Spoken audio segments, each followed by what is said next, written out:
Hey guys, welcome back to my channel. आज की इस वीडियो में हम Sirajuddaula, black hole tragedy and battle of Plassey के बारे में डिस्कस करने वाले हैं। तो चलिए वीडियो को स्टार्ट करते हैं।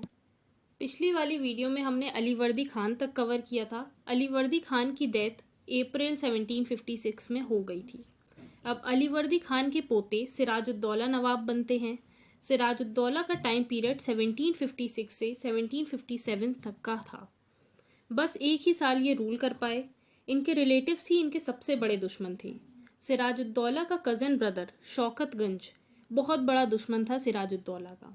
शौकतगंज पुरनिया का नवाब था। सिराजुद्दौला की मासी घसीटी बेगम भी बहुत बड़ी दुश्मन थी सिराजुद्दौला की। सिराजुद्दौला का जो कमांडर इन चीफ था उसका नाम था मीर जाफ़र। उसने भी सिराजुद्दौला के साथ धोखा किया था। बैटल ऑफ प्लासी सिराजुद्दौला और अंग्रेज़ों के बीच हुआ था। बैटल ऑफ प्लासी बहुत ही इंपॉर्टेंट इवेंट है हिस्ट्री का। बैटल ऑफ प्लासी क्यों हुआ था, चलिए इसके रीजंस को देख लेते हैं। बंगाल बहुत ही फर्टाइल एरिया था। बंगाल का ट्रेड और कॉमर्स बहुत ही बढ़िया था। 1717 में मुगल रूलर फर्रुखसियार ने एक रॉयल फरमान जारी किया था ब्रिटिशर्स के लिए। फरमान के अकॉर्डिंग ब्रिटिशर्स अपने गुड्स या माल को बिना टैक्स दिए इंपोर्ट या एक्सपोर्ट कर सकते थे। इंपोर्ट का मतलब है विदेशी सामान को देश में लाना, और एक्सपोर्ट का मतलब है माल को देश के बाहर भेजना ट्रेड करने के लिए। तो गाइस, शाही फरमान में ये था कि ब्रिटिशर्स बिना टैक्स दिए अपने गुड्स को इंपोर्ट और एक्सपोर्ट कर सकते थे, और उन्हें दस्तक इशू करने का भी राइट था।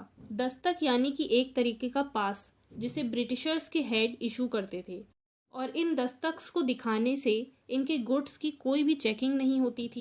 और इन सारी फैसिलिटीज़ के लिए ब्रिटिशर्स को सिर्फ 3000 रुपीज़ देने पड़ते थे एनुअली। तो गाइस, दस्तक एक स्पेशल पास होता था जिसे ईस्ट इंडिया कंपनी का हेड इशू करता था, और इन दस्तक्स में जो जो गुड्स मेंशन होते थे उन्हें नवाब के ऑफिशियल ना ही रोक सकते थे और ना ही चेक कर सकते थे। तो ये एक बहुत ही बड़ा रीज़न था बैटल ऑफ प्लासी का, क्योंकि ब्रिटिशर्स को टैक्स नहीं देना पड़ रहा था। इससे बंगाल की फाइनेंशियल कंडीशन पर बहुत बुरा इफेक्ट पड़ रहा था, और दस्तक्स का भी मिस यूज़ हो रहा। और तो और जो गुड्स कलकत्ता में एंटर हो रहे थे उस पर ब्रिटिशर्स ने बहुत हैवी टैक्स लगा दिया था। एक तो खुद टैक्स नहीं दे रहे थे, ऊपर से टैक्स लगा भी रहे थे।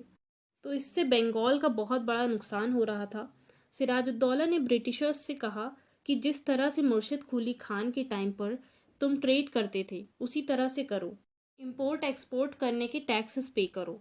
लेकिन ब्रिटिशर्स नहीं माने। ब्रिटिशर्स तो अपनी जिद पर अड़े थे। तो ये भी एक रीज़न था बैटल ऑफ प्लासी का। ब्रिटिशर्स सिराजुद्दौला के दुश्मनों को भी शेल्टर दे रहे थे, और जितने भी फॉरेन मर्चेंट्स थे यानी कि विदेशी व्यापारी थे वो सभी बंगाल के नवाब को गिफ्ट्स देते थे रेस्पेक्ट में। लेकिन ब्रिटिशर्स कोई भी नजराना नहीं देते थे। ब्रिटिशर्स फोर्टिफिकेशन भी करने लगे थे। फोर्टिफिकेशन का मतलब है किलाबंदी। सिराजुद्दौला ने ऑर्डर दिया कि किलाबंदी को तोड़ा जाए, लेकिन ब्रिटिशर्स ने सिराजुद्दौला की बात नहीं मानी। फिर सिराजुद्दौला ने कासिम बाजार में इंग्लिश फैक्ट्री को घेर लिया और कलकत्ता में फोर्ट विलियम पर जाकर 20 जून 1756 में अटैक किया। बहुत सारे ब्रिटिशर्स भाग गए फोर्ट विलियम से शिप से, और सिराजुद्दौला भी कलकत्ता से वापस जाकर अपनी जीत को सेलिब्रेट करने लगा। गाइस, 20 जून 1756 को एक इवेंट हुआ था जिसको ब्लैक होल ट्रेजेडी के नाम से जाना जाता है। ये एक बहुत ही खतरनाक ट्रेजेडी थी। वैसे तो फोर्ट विलियम से बहुत सारे ब्रिटिशर्स भाग गए थे जब सिराज ने फोर्ट को ऑक्यूपाई किया था, लेकिन काफ़ी सारे ब्रिटिश सोल्जर्स फोर्ट से नहीं भाग पाए थे। उन सोल्जर्स की तादाद लगभग 146 थी, और कुछ वुमेन्स भी थीं। सिराजुद्दौला ने इन ब्रिटिश सोल्जर्स को 18x14 फीट के छोटे से कमरे में सबको एक साथ बंद करवा दिया। आप सोच सकते हैं कि 146 सोल्जर्स थे और उन्हें 18x14 फीट की एक छोटी सी कोठरी में बंद करवा दिया गया, जहां पर एक ज़रा सी भी जगह नहीं थी खिसकने की भी। उस कोठरी में एक या दो विंडोज़ थी छोटी सी, और जून की गर्मी थी। कुछ लोग प्यास से मर गए तो कुछ लोग घुटन से। वो लोग खड़े खड़े ही मर गए, बेचारों को बैठने के लिए भी जगह नहीं मिली।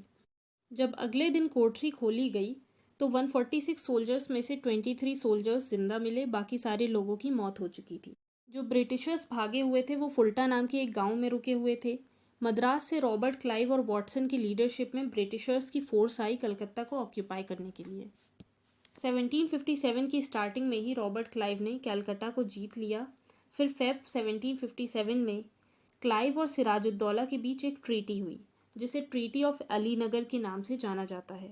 इस ट्रीटी में ये डिसाइड हुआ कि नवाब शाही फरमान के प्रोविजंस को मानेंगे, और साथ ही इस ट्रीटी में नवाब ने किलाबंदी की भी परमिशन दे दी थी ब्रिटिशर्स को। फिर कुछ टाइम बाद ब्रिटिशर्स एक षड्यंत्र रचते हैं सिराजुद्दौला के लिए। अब ब्रिटिशर्स को अपने शहीद सिपाहियों का बदला तो लेना ही था, जो ब्लैक होल ट्रेजेडी की वजह से मारे गए थे। इसलिए ब्रिटिशर्स सिराजुद्दौला के ऑफिसर्स को अपने साथ मिला लेते हैं। सिराजुद्दौला का commander in chief Mir Jafar Britishers के साथ हाथ मिला लेता है। Manik Chand, office in charge of Calcutta, वो भी जाकर ब्रिटिशर्स से मिल जाता है। अमी चंद, जगत सेठ, खादिम खान और राय दुर्लभ, ये सारे लोग ब्रिटिशर्स से जाके हाथ मिला लेते हैं। तो गाइज, इन सारे लोगों ने सिराजुद्दौला के साथ गद्दारी करी और ये सब सिराजुद्दौला का साथ छोड़कर अंग्रेज़ों की तरफ हो गए थे। ब्रिटिशर्स ने षड्यंत्र तो रच लिया था, तो अब बैटल तो होना ही था। बैटल ऑफ प्लासी हुआ 23 जून 1757 को। सिराजुद्दौला के पास 50,000 आर्मी थी, लेकिन रॉबर्ट क्लाइव के पास बस 3,000 आर्मी थी।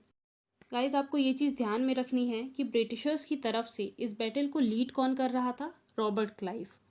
अब जो गद्दार थे लाइक मीर जाफ़र, राय दुर्लभ, खादिम खान, ये सब बैटल में गए तो थे, लेकिन उन्होंने बैटल में पार्टिसिपेट नहीं किया। नवाब की तरफ से बस 2 लोग बहादुरी से लड़े, मीर मदान और दूसरा था मोहन लाल। नवाब किसी तरह अपनी जान बचाकर बैटलफील्ड से भाग जाता है, लेकिन फिर मीर जाफ़र का बेटा मीरान सिराजुद्दौला को पकड़ लेता है और उसे मार डालता है। बैटल ऑफ प्लासी के बाद क्या हुआ, उसके बारे में हम नेक्स्ट वीडियो में डिस्कस करेंगे। आई होप गाइज आपके लिए ये वीडियो हेल्पफुल होगी। अगर वीडियो अच्छी लगे तो लाइक, कमेंट, शेयर करें और मेरे चैनल को सब्सक्राइब करें।